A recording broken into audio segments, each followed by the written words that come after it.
A gente viu como calcula o retorno e o retorno esperado. Só que até agora a gente tem considerado o retorno para um período só. Imagina se a gente estivesse considerando vários períodos. A gente pode estar olhando para a ação de uma empresa, a empresa A, por exemplo, e a gente está considerando os retornos de 2015, entre 2012 e 2015. Então, cada ano teve um retorno diferente. Como é que a gente calcula o retorno quando tem vários períodos, como nesse caso?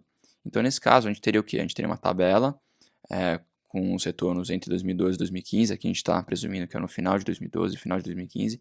Cada ano essa ação ela teve um preço, então variou esse preço, e cada ano também a empresa decidiu pagar dividendos, e esse valor pode mudar. E a gente também presumiu que os dividendos já foram pagos em 2012.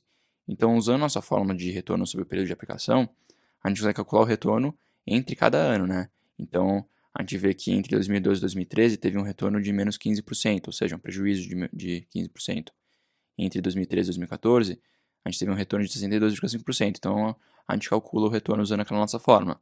Só que a gente tem três valores diferentes para o retorno. Como é que a gente calcula o retorno médio desses períodos para considerar o período inteiro? Será que a gente só tira a média? Então, quando a gente está considerando o retorno médio, a gente está considerando o valor esperado dessa aplicação, porque a gente tem diferentes meio que cenários e a gente está considerando qual que é o valor que se espera para cada um desses anos quando se passa. Então, a gente está considerando o valor esperado. Então, a gente vai ter essa tabela aqui, que é a tabela dos anos de retorno que a gente tem. E vamos, para poder entender esse conceito um pouquinho melhor, vamos presumir que a gente está investindo R$ 1 só no final de 2012 nessa aplicação. Então, R$ 1, $1. E aqui está na progressão desse nosso investimento. Então, entre 2012 e 2013, a gente teve um prejuízo de menos 15%. Então, se a gente investiu $1, agora a gente está com 85 centavos.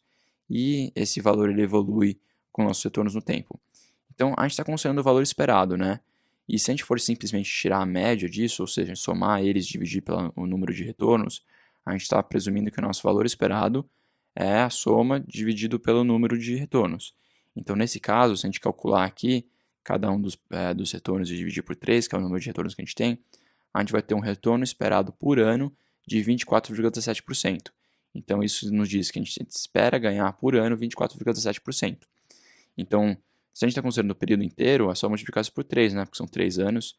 Então, no período inteiro, a gente espera ganhar 72,5%. Só que você vê que isso é diferente do valor que a gente realmente ganhou. Aqui no final do período, a gente está com 1,726 e sei lá o quê. E isso é diferente do que 1,725. E por que isso acontece? Porque a gente tem essa discrepância entre o valor que a gente espera ganhar e o valor que a gente realmente ganhou.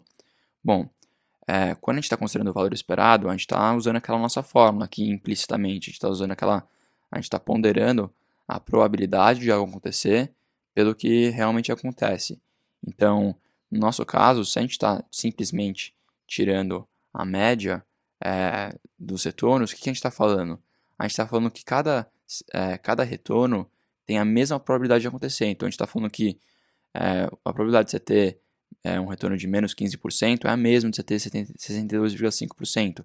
Então, a gente está atribuindo uma probabilidade de 1 sobre n para cada um dos retornos. Então, essas duas fórmulas elas querem dizer a mesma coisa. Ela está falando que o nosso retorno esperado é essa fórmula aqui, quando a gente presume que a probabilidade é a mesma. Então, nesse caso, a gente está falando que ter um prejuízo de menos 15% dá na mesma que você ter um prejuízo de 62,5%. É a mesma probabilidade, 1 sobre 3.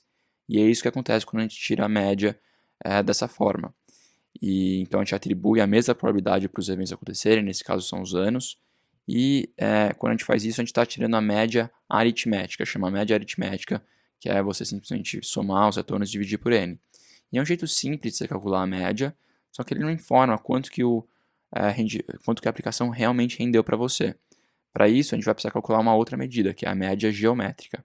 Então, a gente tem esse mesmo quadro aqui de valores, a gente está investindo $1 ainda, e agora a gente vai calcular o retorno médio na forma geométrica. Ele vai ser dado pela seguinte fórmula aqui, que é 1 mais g, que é o nosso retorno médio geométrico, elevado ao número de períodos, vai ser igual a 1 mais o retorno de cada período multiplicado.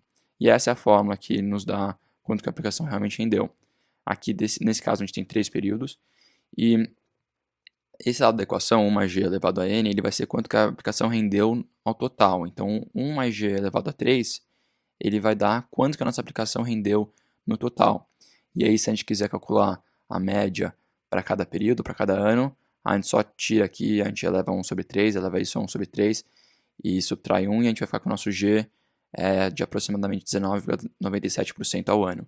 E essa é uma medida que transforma o valor inicial no valor final, é quanto que a nossa aplicação realmente rendeu. Agora, qual que é melhor, o retorno médio geométrico ou o aritmético? Bom, cada um tem seus benefícios. O aritmético ele é super simples de calcular, ele é super intuitivo. O geométrico não é tanto, só que ele informa quanto a aplicação verdadeiramente rendeu. Então não tem como falar qual que é melhor, mas a gente entende que cada um faz com esse vídeo.